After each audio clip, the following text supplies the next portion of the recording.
नमस्कार, मैं हूं आपके साथ कविता राणा।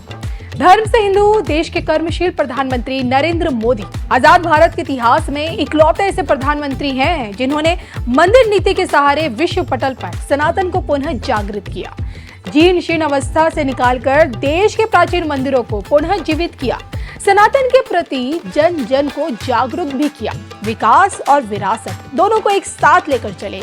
और आज देखिए, उन्हीं के जैसा एक शख्स ऐसा है जो धर्मांतरण की राह में चट्टान बनकर खड़ा है। आज अगर विरोधी मोदी को पुजारी सम्राट की उपाधि देते हैं, तो यही पुजारी सम्राट राष्ट्रपति भवन में एक ऐसी ताकत के आगे नतमस्तक दिखा जो आज की डेट में हिंदुओं की सबसे बड़ी शक्ति है।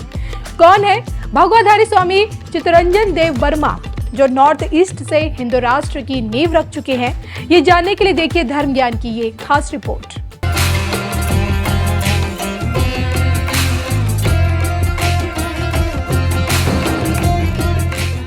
कौन है चित्तरंजन देव वर्मा, जिनकी दुनिया अध्यात्म से जुड़ी है? कौन है चित्तरंजन देव वर्मा, जिनके जन कल्याण से नॉर्थ ईस्ट गुलजार है? कौन है चित्तरंजन देव वर्मा, जिन्होंने नॉर्थ ईस्ट से रखी हिंदू राष्ट्र की नींव? कौन है चित्तरंजन देव वर्मा, जो बने हिंदुओं की सबसे बड़ी ढाल? देखिए सिर्फ धर्म ज्ञान पर। बीते दिनों देखे राष्ट्रपति भवन में आयोजित नागरिक अलंकरण समारोह में देश की उन हस्तियों को खासकर पद्म विभूषण, पद्म भूषण और पद्मश्री पुरस्कार से सम्मानित किया गया, जिनकी असाधारण उपलब्धियां देश हित से जुड़ी रहीं। अब की बार देखिए, राष्ट्रपति द्रौपदी मुर्मू की मौजूदगी में देश की 132 हस्तियों को राष्ट्रीय पुरस्कारों से नवाजा गया। और इसी समारोह में एक चेहरा ऐसा दिखा जिस पर पूरी दुनिया की निगाहें थी। जी हाँ, भगवा भेष में ये है त्रिपुरा के गोमती से आध्यात्मिक गुरु चित्तरंजन देव वर्मा। तो जैसे ही इन्हें राष्ट्रपति द्रौपदी मुर्मू के हाथों से पद्मश्री से सम्मानित किया गया, तालियों की गड़गड़ाहट से राष्ट्रपति भवन गूंज उठा। यहाँ तक कि पीएम मोदी भी इनके आगे नतमस्तक नजर आए। अब अगर आप ये सोच रहे होंगे कि आखिर चित्तरंजन देव वर्मा आखिर ये है कौन, तो हम आपको बता दें कि अध्यात्म जगत से आने वाले चित्तरंजन देव वर्मा एक ऐसे युग पुरुष हैं जो आज भी आदिवासियों के कल्याण, सामाजिक उत्थान, शिक्षा, स्वास्थ्य और जैविक कृषि, टेलरिंग, कौशल विकास जैसे कई कार्य कर रहे हैं। ऐसे 24 आश्रम के ये मालिक है, संचालन करते हैं, जहां गरीब आदिवासी बच्चों की देखरेख होती है, खासकर उनकी शिक्षा से लेकर उनके स्वास्थ्य की। जन सेवा के खातिर स्वामी चित्तरंजन देव वर्मा ने अपने खुद के परिवार का त्याग करके अपना संपूर्ण जीवन देश को समर्पित किया। और इतना नहीं, आज के तारीख में धर्मांतरण के रास्ते चट्टान बनकर खड़े हैं। क्योंकि देखिए, साल 2000 में गुरु स्वामी कालीजी महाराज की हत्या के बाद धर्मांतरण के मिशन में जुटी मिशनरीज चिंता मुक्त हो चुकी थी, लेकिन स्वामी चित्तरंजन देव वर्मा ने गुरु के अधूरे कार्य को पूरा किया और खुद जिहादी ताकतों के आगे चट्टान बनकर खड़े हो गए। आंकड़े ये बताते हैं कि स्वामी चित्तरंजन देव वर्मा ने 1 लाख से भी ज्यादा लोगों की घर वापसी करवाई है।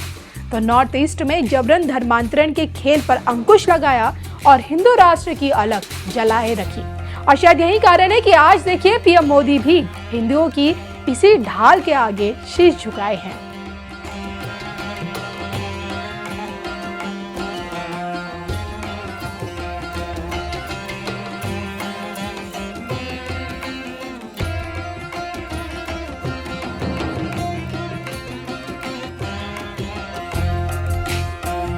दो 2014 में आपने मोदी को दिल्ली में सेवा का अवसर दिया, तो देश ने वो फैसले लिए जिसकी किसी ने कल्पना भी नहीं की थी। लेकिन आप सोचिए, अगर कांग्रेस 2014 के बाद भी और आज भी अगर दिल्ली में कांग्रेस की सरकार होती, तो क्या क्या हुआ होता? कांग्रेस होती तो जम्मू कश्मीर में आज भी हमारी सेनाओं पर पत्थर चल रहे होते। चलते कि नहीं चलते?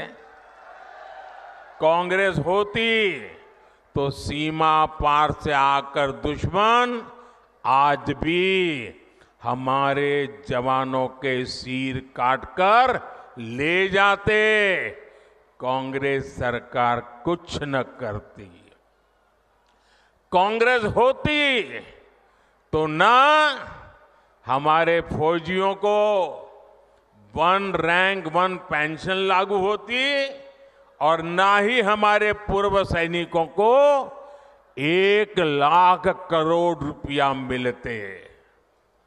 कांग्रेस होती तो देश में आए दिन देश के कोने कोने में सीरियल ब्लास्ट, बम धमाके होते ही रहते, निर्दोष लोग मरते ही रहते। कांग्रेस ने तो राजस्थान में जो सीरियल ब्लास्ट हुए थे, बम धमाके हुए थे, उन दोषियों को बचाने का घोर पाप भी किया है।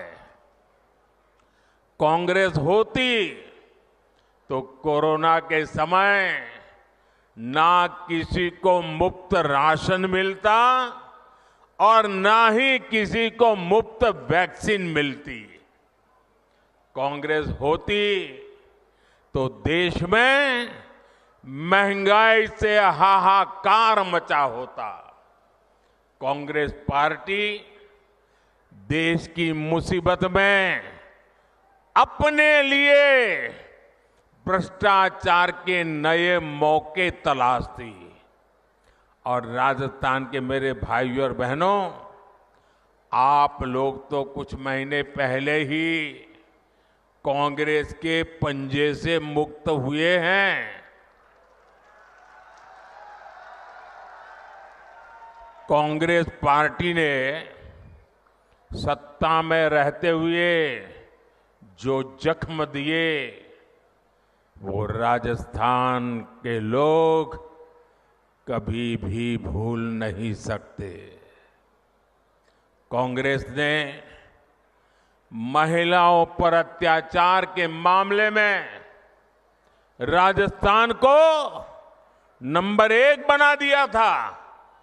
और दुर्भाग्य देखिए, कांग्रेस के लोग विधानसभा में बेशर्मी के साथ कहते थे कि ये तो राजस्थान की पहचान है। अरे डूब मरो, ये शोभा नहीं देता है, ये शोभा नहीं देता है आपको। टोंक में किन असामाजिक तत्वों के कारण यहां की इंडस्ट्री बंद हो गई, ये भी आप जानते हैं। लेकिन आपने हमारे भजनलाल जी को सेवा करने का मौका दिया है। और जब से भजनलाल जी और उनकी टीम काम पे लगी है, माफिया, अपराधी राजस्थान छोड़कर भागने पर मजबूर है। पेपर लीक माफिया भी भजनलाल जी का कानूनी डंडा चलने के बाद ठंडा पड़ गया है। जबकि अभी तो इन्हें सिर्फ 3-4 महीने ही भजनलाल जी और उनकी टीम को हुआ है। जो अपराधी धोखे में है वो जान ले, ये भजनलाल जी है। अभी तो भजनलाल सरकार की गाड़ी चलनी शुरू हुई है, अभी तो टॉप गियर में आना बाकी है।